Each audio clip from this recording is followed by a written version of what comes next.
Hello, I am Grace Obise, and I especially welcome you to the first episode of the Paruto Jobs podcast.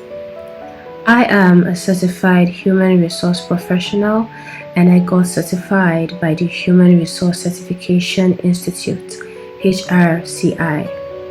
My passion for human resources has motivated me to help you scale up the ladder in your career and keep you abreast of new trends in the professional world.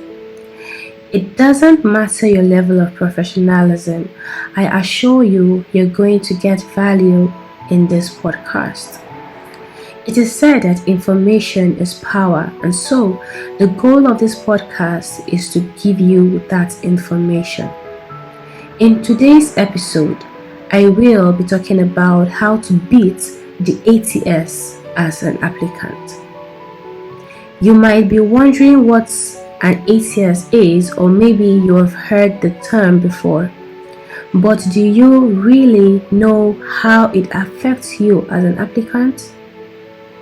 This is the focal point of this podcast. So, what is an ATS?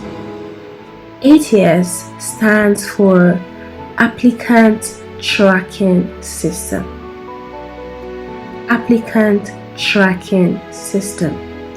Permit me to use the acronym ATS in the course of this podcast.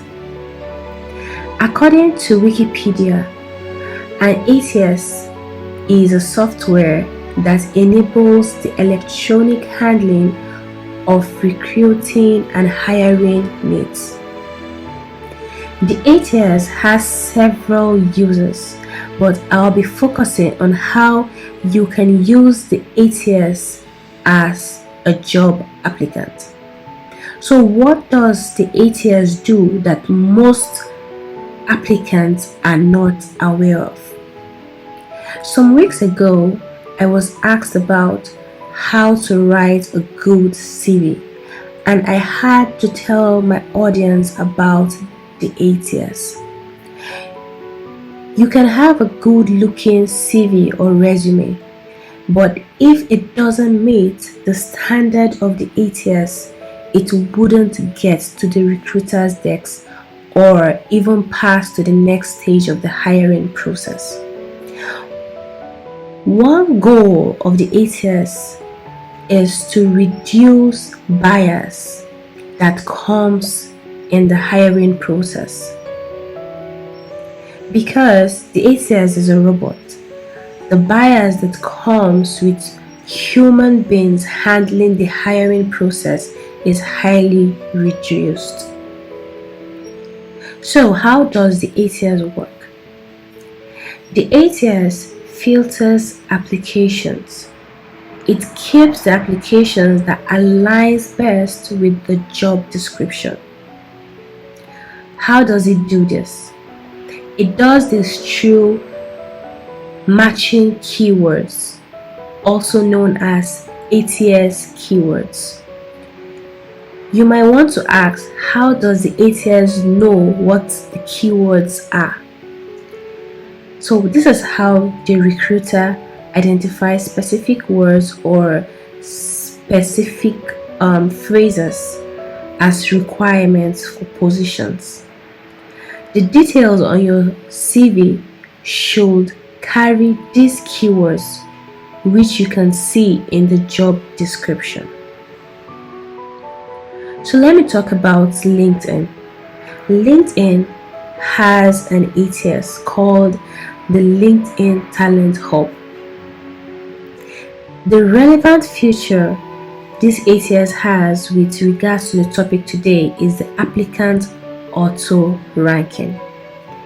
It focuses on the most qualified applicants with a list ranked based on how closely they match the job requirements. The recruiter can also see who is a good fit for the role. I personally use LinkedIn to advertise job vacancies.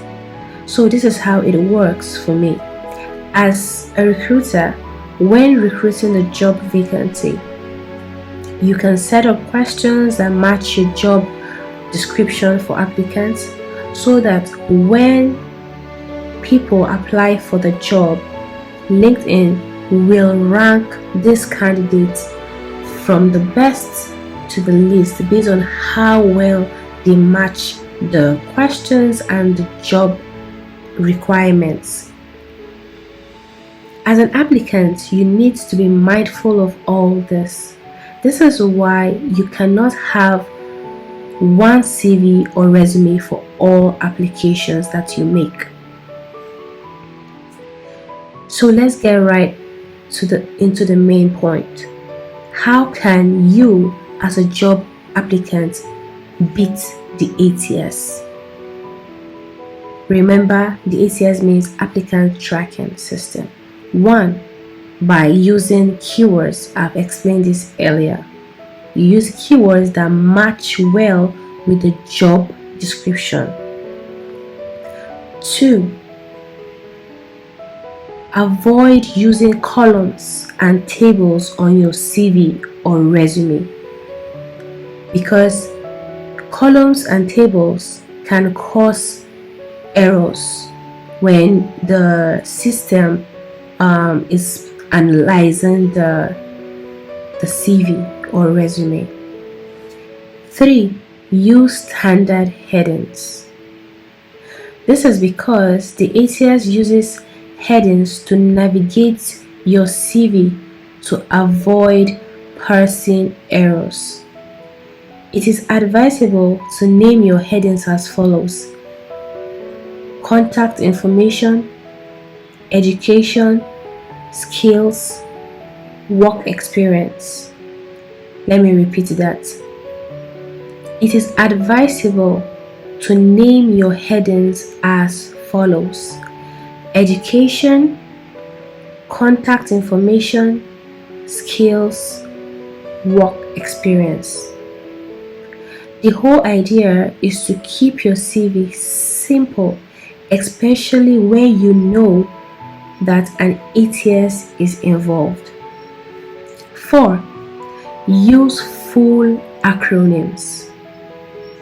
Let me give you an example of this.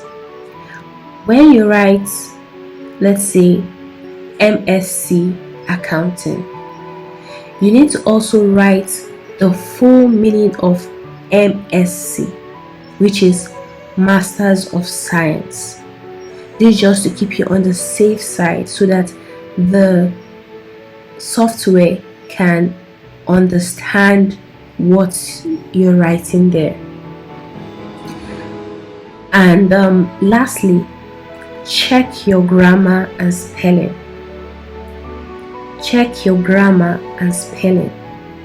The ATS cannot discern what you are trying to say or spell, unlike when it is a human that is going through your CV. So you have to be very careful so that the ATS can match the keywords correctly. Because if you make a mistake in either your grammar or spelling, the software won't recognize it and it might just discard it. So, one thing you need to know is that if you've been making applications, it's possible that one of your applications might have been disqualified by the ATS. And you might be thinking, this recruiter didn't maybe call me for interview, or they rejected my application and all that. But sometimes it is the ATS that does the filtering and putting away applications that don't really meet the standard of the recruiter. But take note, in a bid to beat the ATS, please do not provide false information about yourself. make sure that all information about you must be true. Thank you very much for taking our time to listen to this episode today. I hope this helps you in your next application, and I also wish to see you in the next episode of the Paruto Jobs podcast. Please do well to like the podcast, to subscribe to the podcast on YouTube, to follow on Facebook, and I assure you, you will not regret any of this. Thank you very much.